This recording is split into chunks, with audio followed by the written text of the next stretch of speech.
Welcome back to Cassie's Corner. I'm Cassandra Mallnick. The pandemic has been harsh on all of us, and today we'll be diving into the effects of pandemic life 1 year later. We're joined by two guests of ranging ages who will share their different experiences while living through this moment in history. My first guest, Olivia Rocca, is an essential worker who works at the Fresh Grocer, the only grocery store in her town. Olivia has worked throughout the pandemic, with a short break during lockdown, while juggling her college classes, which switched to online. Welcoming Olivia to the show.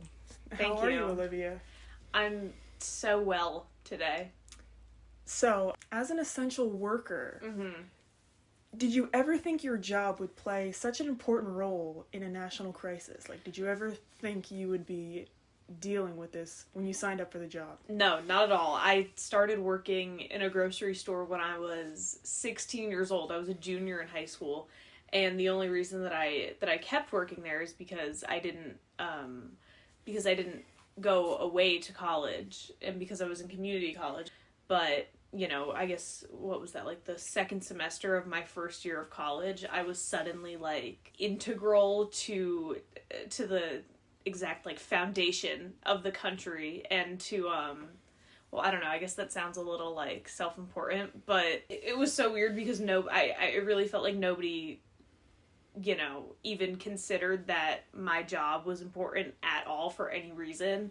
But then it became like, oh, we love our frontline essential workers, whatever. I mean, for like 2 weeks. Do you think the people in the public take, like, essential workers like you for granted? Like, in the beginning of the pandemic, people were always like, oh, like, thank you for working and all that. But now it's just, I think that like a year into the pandemic, people just kind of are back to treating us like, you know, we aren't human because we make minimum wage.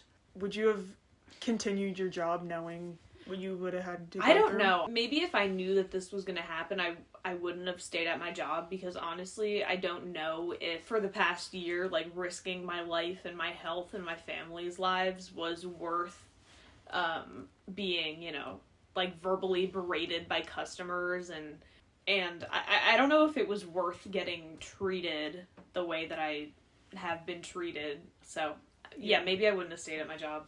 First, you had to go on lockdown as the numbers were rising up, but then you eventually did go back to work. What was it like returning despite the COVID numbers being higher than when you left? I felt a lot safer when I went back to work, in the sense that, you know, people knew that they had to wear a mask, and I felt a lot safer because I was wearing a mask and there were like mandates in place. So what do you do every day now?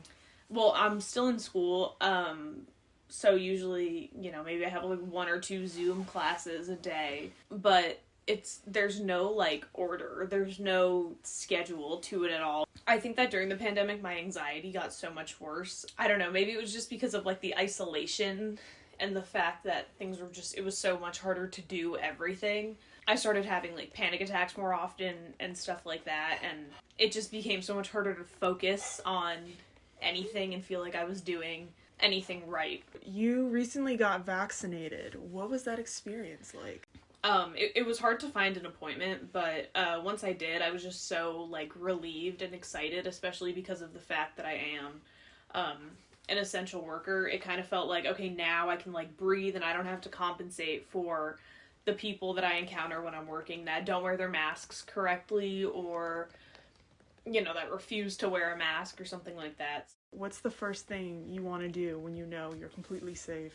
Obviously, I know that it's not all gonna end in an instant, but I'm really excited. I'm transferring from a community college to a 4-year school, and I'm really excited to be back in college classes with actual people and actually like seeing the professors instead of doing it all online, and to meet new people and be able to actually, you know, enjoy and participate in college. Well, thank you for giving your input.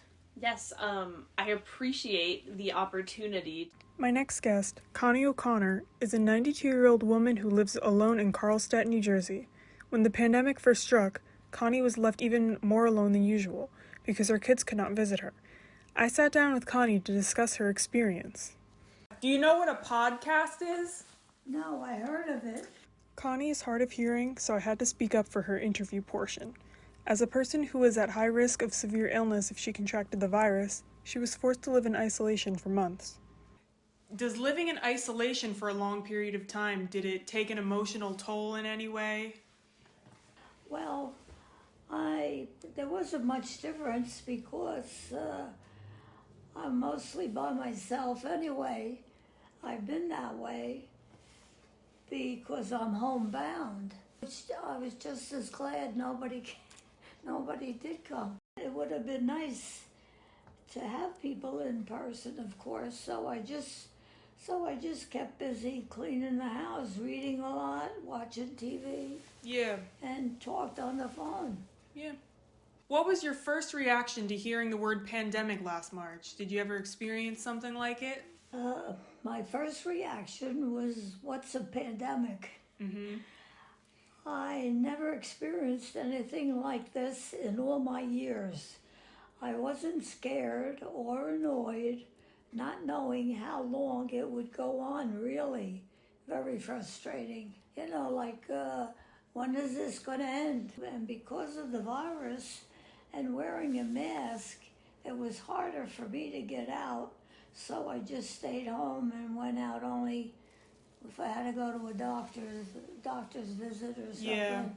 Yeah. Being vaccinated was a piece of cake. Yeah. Yeah, it was organized. It went so smooth, and that's it. It was great. It went smoothly. Nice. And which one did you get? But I did get a headache 2 days later. Oh yeah, after the second one? I had Pfizer. Is there anything you would have done for the last time in March 2020 if you knew that the next year you'd be indoors? Yeah, I would make sure I had enough groceries and water to last me. Make sure my important papers were up to date also. True. When do you expect the world to return to normal, whatever that'll be? And what's the first thing you want to do? I don't think it'll ever go back to normal the way it used to be. Me neither. Because you should have learned something from living like this. Like, I wouldn't do that again, or I should do this. Mm-hmm. I think it gave you more perspective as to how to look at things. Too much time has passed and things changed for better or worse. First thing when it's safe is throw my mask out. Go shopping in stores. Yeah. Talk to go just shopping for my own self, clothes like. Yeah, for fun. Yeah. Shopping spree. Just to go out and talk to people without a mask on and eat out. Yeah. I miss eating out too. So do you think it'll go back to normal? In some things, maybe. Yeah. Not everything. I could see, people, once they're all vaccinated, a lot of people will just forget everything, Yeah. And be like, oh, we used to do this, so now it's fine. Yeah, now it doesn't matter. Yeah. And it depends your age, how you look at things, too. Yeah. A lot of young people are like, I'm not going to do this for the rest of my life. Yeah. Olivia and Connie are just two examples of how the pandemic has affected every individual in a different way. Whether it's missing out on the college experience, being isolated from family for months, or being just burnt out from this new way of living, everyone's struggles are valid. This has been another episode of Cassie's Corner. I'm Cassie Mallnick, and I'll see you next week.